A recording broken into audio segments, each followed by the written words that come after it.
Hello guys, তো তোমাদের যাদের পটির সমস্যা আছে তারা এই রেসিপিটা ট্রাই করতে পারো। মানে এমন পটি করবে দ্বিতীয় দিন আর এই রেসিপিটা ট্রাই করতে ইচ্ছে করবে না। তো দেখতেই পাচ্ছ, সেদিন আমরা গেম খেলেছিলাম। এই ভিডিওটা আমার অনেক দিন আগেই মানে জমানো ছিল, ড্রাফট করা ছিল, তো ছাড়ার আমি মানে সাহস পাচ্ছিলাম না আর কি।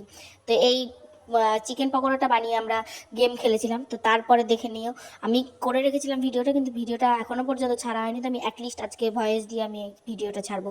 তো দেখো, আমি প্রথমে কেমন করে মানে কি অবস্থা হয়েছিল সেদিন বললে বিশ্বাস করবে না। আমার ছেলের পটি, আমার পটি, আমার বরের পটি, বাড়িতে আরো 3-4 জনের পটি, মানে পটি করতে করতে অবস্থা খারাপ হয়ে গেছিল সেদিন এই জিনিসটা খেয়ে। মানে ভাবতে পারছো তো? তোমরা দেখে নাও আমি এটা কিভাবে বানিয়েছিলাম। তো প্রথমে চিকেনটা মানে শর্ট সময়ে বানাতে গিয়ে এরকম পরিস্থিতি হয়ে গেছে আর কি।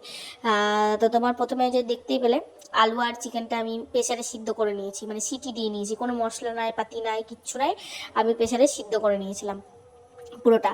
তারপরে এটাকে ভালো করে এই যে এইটার সাহায্যে এটাকে মেখে নিয়েছি। তো ভালো করে মাখতে মাখতে আমার বড় এদিকে এসে হাজির হয়ে গেছে।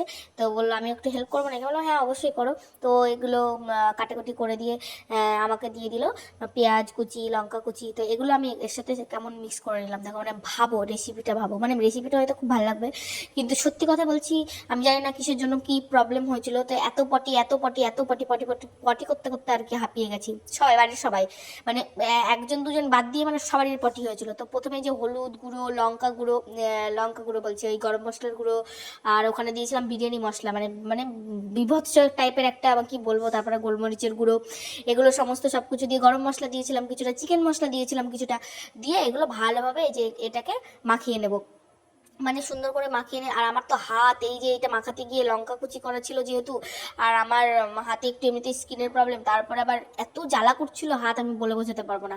তো যাই হোক, ওইসব ইয়ে করা দিয়ে একটা ভিডিও করবো বলে মানে এত কষ্ট কষ্ট সহ্য করতে হয়েছে, মানে কি বলবো। তো যাই হোক, তো তোমরা ভাবো হয়তো অনেকে যে ভিডিও বানানো খুব সোজা, খুব সোজা, খুব সোজা। তো অনেক কষ্ট সহ্য করতে হয়। একটা মানুষের চাকরি করে যেমন কষ্ট করে, মনে হয় চাকরি করে, কাজ করে, ব্যবসা করে, কষ্ট করতে হয়, তো এগুলো করেও কষ্টই করতে হয়। এমনি এমনি মুখ দেখে আমার টাকা দেবে না কেউ, ফেসবুক বলে আর ইউটিউব বলে যখন আমাকে টাকা দেবে, তো মুখ দেখে আমার টাকাটা দেবে না, কষ্ট করতে হয়। এমনি একটা ভিডিও ভাইরাল করা যায় না, মানে এমনি আমি ঘরে বসে থাকবো, মুখ দেখাবো আমার ক্যামেরার সামনে গিয়ে, সেই ভিডিওটা ভাইরাল হয়ে যাবে, এটা কখনোই সম্ভব না। তো তার জন্য অনেক খাটতে হয়, অনেক পরিশ্রম করতে হয়।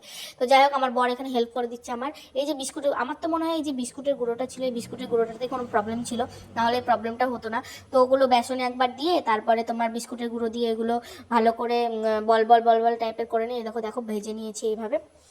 তো দেখতে তো ভীষণই ভালো লাগছিল। তো সত্যি কথা বলতে আমার ছেলেও অনেকগুলো খেয়ে নিয়েছিল, আমিও অনেকগুলো খেয়ে নিয়েছিলাম গেম করতে গিয়ে। মানে অনেকগুলো বলতে তাই বলে যে বিশাল কিছু তা না। তো এই খেয়ে যে মানে এরকম পরিস্থিতি হবে, বাবার জন্মে ভাবিনি। তো তোমরা কেউ ট্রাই করো না প্লিজ, তোমাদের হাতে পায়ে ধরে অনুরোধ করছি, প্লিজ প্লিজ।